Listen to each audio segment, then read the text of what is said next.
Hello friends, welcome back to my channel. मैं हूं आपकी टीचर अंजना और आज का जो टॉपिक है वो है एनटीएससी से रिलेटेड सैट का, जिसमें हम कवर करेंगे टॉपिक अरिथमेटिक। तो चलिए अपने टॉपिक को कर देते हैं स्टार्ट। तो हमारा जो फर्स्ट क्वेश्चन है आपकी स्क्रीन पे वो है, इन अ cricket coaching camp 1200 children are trained, out of which 900 are selected for various matches. Ratio of non-selected children to the total number of children in this. So देखिए आपको क्या क्या गिवन है। आपको टोटल नंबर ऑफ चिल्ड्रंस पता है, ठीक है, दैट इज 1200। ठीक है, आपको 1200 जो थे वो टोटल नंबर ऑफ स्टूडेंट्स थे, चिल्ड्रंस थे। उसमें से जो सिलेक्ट हुए, सिलेक्टेड चिल्ड्रंस जो हैं वो कितने हैं भाई, 900। ठीक है, अब आप क्या करो, रिमेनिंग निकाल लो, या आप बोल सकते हो कि हमने अनसिलेक्टेड निकाल दिए। सो रिमेनिंग कैसे निकालोगे भाई, 1200 में से 900 को आप क्या कर दो, माइनस कर दो, तो मेरा आंसर आएगा 300। ठीक है, अब आपने जो रेशो निकालनी है वो नॉन सिलेक्टेड की निकालनी है। N S is my non selected, ठीक है, उसकी रेशो निकालनी है आपने टोटल स्टूडेंट्स के साथ। T S my total student. So this is 300 ratio 1200। ये 2 0 से ये 2 0 कैंसिल कर दीजिए। 3 1 ज़ा 3 एंड 3 4 ज़ा 12, यानी कि जो रेशो आएगी वो आएगी 1:4। So right answer will be third one. ठीक है जी, चलिए ज़रा नेक्स्ट क्वेश्चन देखते हैं। In a quiz program, the ratio of correct answer to the incorrect answer will be 5:2. If 16 incorrect answers are given, then the number of correct answer given is। ठीक है जी, आपको ये देखिए ज़रा, करेक्ट की दे रखी है 5x। ठीक है, तो मैं सिंपल लिखूँगी यहाँ पे, सपोज़ करो ये 5 मेरा करेक्ट है और जो इनकरेक्ट है वो कितना है, 2 है। ठीक है, ये आपका इनकरेक्ट है, यहाँ लिख देते हैं ज़रा, करेक्ट, और ये आपका इनकरेक्ट। ओके, इनकरेक्ट के आपके बता रखे हैं कि 16 इनकरेक्ट आंसर्स आर गिवन, यानी कि यहाँ पे 16 मुझे ये वाला निकालना था। ठीक है, इसका नाम मैंने रख लिया x, तो बहुत इजीली निकलेगा 5 divided by 2 which is equal to x by 16। ठीक है, तो आप 16 को यहाँ ले आओ, तो 5 into 16 divided by 2 is equal to x, this is 8। So x की वैल्यू कितनी आ जाएगी, 40। So right answer will be 40। देखो कितना ईजिली सॉल्व हो रहा है। ठीक है, चलो ज़रा नेक्स्ट क्वेश्चन देखते हैं। आपको सिर्फ क्वेश्चन समझ आना चाहिए कि क्वेश्चन ने पूछा क्या है और आपको देना क्या है। Asha can stitch X shirts in 3/4 minutes. तो ज़रा यहाँ पे लिख ही लेते हैं स्टिच शर्ट। ठीक है, और यहाँ पे लिख देते हैं टाइम। तो एक्स जो है उसने 3/4 मिनट्स में जो है वो स्टिच किया है। At this rate how many shirts she stitch in 3/4 of an hour, यानी कि हमें दूसरा बताना था कि कितना उसने किया होगा 3/4 आवर्स में। ठीक है, सबसे पहले देखिए यहाँ पे मिनट्स था और यहाँ आवर्स हैं, तो सबसे पहले मैं आवर्स को जो है मिनट्स में कन्वर्ट करूँगी, दैट इज़ 3/4, और यहाँ इसको मैंने 60 मिनट से क्या कर दिया, मल्टीप्लाई कर दिया। सो इसे आप कैंसिल आउट कर लीजिए, दिस इज़ 5। ठीक है, 15 को 3 से करोगे तो आएगा 45 मिनट। तो अब आपने ये निकालना है, इसका नाम सपोज मैंने s रख लिया, तो इसको ज़रा सॉल्विंग करेंगे। देखो x, this x upon 3/4 which is equal to s upon 45। Now next is 45 को इधर भेज दीजिए, 45x अपॉन 3, 4 को ऊपर ले जाइए। ठीक है, रेसिप्रोकल हो जाएगा s। नाउ 3 के टेबल से इसे कट कर देते हैं, दिस इज़ 5। तो s की जो वैल्यू आएगी, दिस इज s। ठीक है, s की वैल्यू आएगी 15 4 ज़ा 60, 60x। So right answer will be 60x। ठीक है जी, चलो नेक्स्ट क्वेश्चन देखते हैं। Now the next one is the, a shopkeeper sold 2 watches for ₹425 each. उस पर एक को गेन हो रहा है 10% का और एक लॉस हो रहा है 10% का। देन ही, उसको क्या होगा, नाइदर गेन और loss, gain 1%, loss 1% and none of this. जब भी ऐसा कोई क्वेश्चन आएगा कि एक शॉपकीपर जो है कोई 2 चीज़ें मतलब सोल्ड कर रहा है, बेच रहा है, और उसको एक में गेन हो रहा है 10% का और एक में लॉस हो रहा है 10% का, तो उसको ऑलवेज ही लॉस होगा। ठीक है, ये आपने याद रखना, उसको 100% उस क्वेश्चन में जो है, उसके जो आंसर में है, उसको लॉस ही होगा। तो इसका एक फॉर्मूला होता है, क्या फॉर्मूला होता है, दैट इज r²/100। r² क्या है, दिस इज 10 एंड 10, तो इसको ऊपर लिख दो, 10 इंटू 10 अपॉन 100। ठीक है, 0 से ये 0, ये वाली 0 से ये वाली 0 कैंसिल होगी, तो उसको 1% का लॉस होगा। उसको ऑलवेज लॉस ही होगा, इन क्वेश्चंस में हमेशा लॉस होता है, ये आपने ध्यान रखना है। ठीक है, तो आंसर विल बी लॉस 1%। चलो नेक्स्ट क्वेश्चन देखते हैं। नेक्स्ट क्वेश्चन बहुत अच्छे वाला क्वेश्चन है, ठीक है। The difference in simple interest and compound interest on a certain sum of money in 2 years at 15% per annum is ₹114, then the sum is, यानी आपको प्रिंसिपल निकालना है। तो आपको simple interest minus compound interest का फॉर्मूला जो है वो पता होना चाहिए, दैट इज आर यानी rate of interest into simple interest upon time into 100, ठीक है। अब आपको जो जो चीज़ें गिवन है वो आप यहाँ पे डाल दीजिए। सिंपल इंटरेस्ट और कंपाउंड इंटरेस्ट का डिफरेंस जो है वो कितना आपको गिवन है 144, तो यहाँ 144 डलवा दो। आपको ये फॉर्मूला याद होना चाहिए, ठीक है। चलो आर कितना है 15, सिंपल इंटरेस्ट हमको पता नहीं, टाइम कितना है 2 इंटू 100, इसको इधर ले जाओ भाई। तो 144 इंटू 2 इंटू 100 अपॉन 15, ठीक है जी। अब आप इसे क्या करो, सिंपल हम इसे कटिंग कर देते हैं, ठीक है। एक बार इसे थोड़ा सा और लिख देते हैं, 144 दिस इज़ 200 अपॉन 15, इसे कट कर देते हैं 5 के टेबल से, this is 3, this is 40, again इसे कट कर देते हैं, this is 4 and this is 8, ठीक है। अब यहाँ पे जो सिंपल इंटरेस्ट आएगा वो आएगा ₹48 और 40 को आप मल्टीप्लाई कर दो तो आपके पास आएगा 1920, ठीक है जी।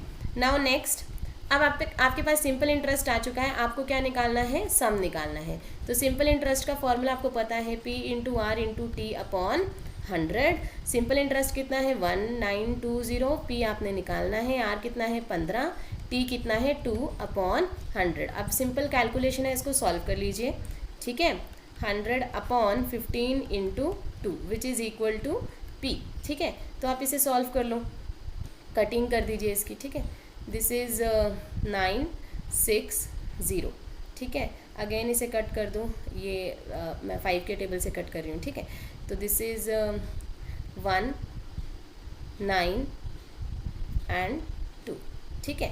नाउ नेक्स्ट अगेन इसे कट कर देते हैं 3 से, दिस इज़ 6 4। सो हमारे पास जो आंसर आ रहा है वो आ रहा है 6400, ठीक है। देखो कितना ईजिली सॉल्व हो गया। So right option will be 6400।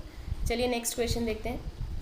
The next question is the selling price when goods which cost ₹65 are sold at a loss of 10%। तो आपने क्या करना है, अब इस क्वेश्चन में आपको जो है CP दे रखी है दैट इज़ 65, SP आपको पता नहीं है, ठीक है, और आपको लॉस दे रखा है 10% का, ठीक है।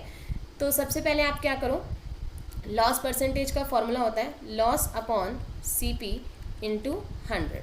लॉस आपको कितना दिया है 10 का, लॉस आपको पता नहीं है, लॉस परसेंटेज है, और लॉस परसेंटेज और लॉस में डिफरेंस होता है, ठीक है। CP कितना है 65 इंटू 100, 65 को उधर ले जाओ तो 10 into 65 upon 100 which is equal to loss. 0 से 0 कैंसिल हो गया, तो आपके पास जो लॉस आया है वो आया है 6.5 का, ठीक है। अब लॉस का एक फॉर्मूला होता है दैट इज़ लॉस कब होगा, जब कॉस्ट प्राइस बड़ी होती है सेलिंग प्राइस से, ठीक है। तो cost price minus selling price, this is 6.5, cost price कितनी थी 65 minus selling price, selling price को उस साइड ले जाइए, ये माइनस का उधर जाके हो जाएगा प्लस का, 65 एज सच, ये 6.5 इधर आके हो जाएंगे माइनस 6.5, ठीक है जी। अब 65 में से जब आप 6.5 को माइनस करोगे तो आपके पास जो आंसर रहेगा वो आएगा 58.50, ठीक है जी। तो आपको सिंपल फार्मूलाज याद होने चाहिए, ठीक है।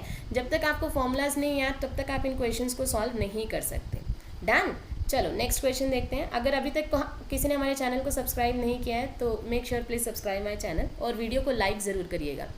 A cycle is sold for ₹880 at a loss of 20%. For how much should it be sold to gain 10%, ठीक है। उसको 10% का गेन हो तो वो कितने में उस चीज़ को बेचेगा, ठीक है। A cycle is sold ₹880, यानी कि आपको SP दे रखी थी 880 की, ठीक है। मुझे CP नहीं पता, मैं CP ले लेती हूँ कि CP थी X और उसको लॉस हुआ 20% का, ठीक है। तो लॉस परसेंट का again formula that is loss upon CP into 100, ठीक है। लॉस परसेंटेज कितनी थी 20, लॉस हमें पता नहीं, CP X थी और ये आया 100, X को आप इधर ले जाइए तो 20x upon 100 is equal to loss, 0 से 0 कैंसिल, 2 से ये कैंसिल, सो आपके पास जो लॉस आ जाएगा वो आएगा x/5, ठीक है जी। नाउ नेक्स्ट स्टेप, अब आप क्या करो CP निकालेंगे तो लॉस का फॉर्मूला CP माइनस SP, तो लॉस कितना आया x/5, ये कितना था x माइनस दिस इज 880. आप करो x को इस साइड ले आओ. So x by 5 minus of x is equal to minus 880. ठीक है. Take an LCM. This is 5, this is x minus 5x which is equal to 880. So this is minus 4x by 5. यहाँ पे minus का sign लगा लेना भाई.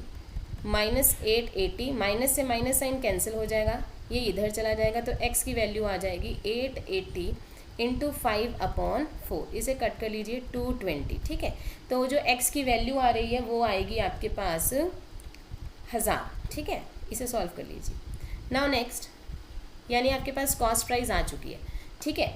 Now अब आपको उसने बोला है गेन है 10% का, तो आपने कितने में वो चीज़ बेची होगी, यानी आपने क्या निकालना है, अब SP निकालनी है. तो SP का फॉर्मूला होता है भाई 100 plus profit percent upon 100 into CP. ये फॉर्मूला भी आपको याद होना चाहिए. ठीक है. देखो सारी गेम फॉर्मूले पे है, अगर फॉर्मूलाज नहीं याद तो फिर आपको कुछ भी याद नहीं. ठीक है. अब 100 और प्रॉफिट परसेंट कितना था 10 का, तो 100 प्लस 10 कितने हो जाएंगे 110 अपॉन 100. और CP आपको कितनी थी 1000, वो आपने निकाल रखी थी. 0 से 0 कैंसिल हो चुकी है, इनको मल्टीप्लाई कर दो भाई, तो आपके पास ये आंसर जो है आ जाएगा. ठीक है. सो राइट आंसर विल बी 1100. चलो नेक्स्ट क्वेश्चन देखते हैं. सो नेक्स्ट क्वेश्चन अगेन बहुत इजी सा क्वेश्चन है. 8% ऑफ रुपीज़ 625. सो लिख लीजिए 8% ऑफ 625 यानी कि 8/100 इंटू 625. सो इसे उड़ा दीजिए भाई. दिस इज़ मैंने 25 के टेबल से उड़ा रही हूँ. दिस इज़ 25 का स्क्वायर 625. This is 4. ठीक है. This is 2. तो 2 इंटू 25 करोगे तो आपके पास कितना आ जाएगा 50. ठीक है. So answer will B 50. चलो नेक्स्ट क्वेश्चन देखते हैं. नेक्स्ट क्वेश्चन भी बहुत इजी सा क्वेश्चन है. If a cost of the book is 50 and increase होगी 25. देखो 50 रुपये की किताब थी और उसमें इंक्रीज दे दिया 25 का, तो दोनों कितना हो गया 75. ठीक है. द रेट ऑफ इंक्रीज कितना हुआ होगा, आपने परसेंटेज बताना कितना इंक्रीज हुआ होगा. देखो 75 था, 50 से 75 में चला गया. ठीक है. तो यानी कि उसको प्रॉफिट हुआ है 25% का. ठीक है. तो अब यहाँ पे आप क्या करोगे, परसेंटेज इंक्रीज निकालना था आपने, तो इसके लिए एक फॉर्मूला होता है, that is profit upon CP into 100. ठीक है. तो प्रॉफिट कितने का हुआ से 25 रुपये का प्रॉफिट हो रहा है. अपॉन CP उसकी कितनी थी, दैट इज़ 50 थी, इंटू 100. ठीक है. तो इसे वो कर लीजिए, 0 से 0 कैंसिल हो गया, दिस इज़ 2. ठीक है. तो यानी कि उसको 50% का जो है इंक्रीज़ हो रहा है उस चीज़ में. चलो नेक्स्ट क्वेश्चन देखते हैं. Last question of this series, बहुत ईजी सा क्वेश्चन है. If A salary is 50% more than the B salary, then what percentage B salary is less than the A salary. सबसे पहले आप क्या करो, यहाँ पे लेट कर लो कि जो B की सैलरी है वो है 100 रुपीज़. ठीक है. वो है 100 रुपीज़. तो A की सैलरी कितनी होगी, अब उसी ने बोला ना कि A की जो सैलरी है वो 50% ज़्यादा है B से, तो A की सैलरी हो जाएगी 150 रुपीज़. ठीक है. इतनी बात आपको समझ आई. Now percentage B is less than A, हमको यही निकालना है ना, तो यही मैंने यहाँ लिख दिया. अब यहाँ पे फॉर्मूला होता है, क्या फॉर्मूला होता है, reduced in salary upon original salary into 100. ठीक है. ये इसका फॉर्मूला होता है, ये आपने याद रखना है. डायरेक्ट फार्मूला लगा के इसको सॉल्व कर सकते हो. मैंने आपको थोड़ा सा मॉडिफाई मतलब पूरा एक्सप्लेन करके समझाया. आप इसमें सिर्फ फार्मूला लगा के भी इसको सॉल्व कर सकते थे. ठीक है. अब रिड्यूस इन सैलरी देखो 150 था और यहाँ पे 100 था, तो इन दोनों का जो डिफरेंस है वो कितना है 50 रुपये का. तो 50 जो है वो reduced in salary upon original salary कितनी थी A की, दैट इज़ 150 इंटू 100. ये 0 से ये 0 कैंसिल हो गया. इसे कटिंग कर दीजिए, दिस इज़ 103. तो आपके पास आ जाएगा दिस इज़ 100 अपॉन 3. इसको मिक्स फ्रैक्शन में करोगे तो आपके पास आएगा कुछ ये. तो right answer will B first one. I hope आपको आज की जो क्लास है वो समझ आई होगी. तो अगर अभी तक किसी ने हमारे चैनल को सब्सक्राइब नहीं किया है तो make sure please subscribe my channel and video को ज़्यादा से ज़्यादा लाइक और शेयर करिए. आप हमें टेलीग्राम पे भी ज्वाइन कर सकते हो, वहाँ पे आपको NTSC से रिलेटेड नोट्स भी प्रोवाइड कर दिए जाएंगे और अनसॉल्व्ड और सॉल्व्ड सीरीज़ भी आपको वहाँ पे प्रोवाइड कर दी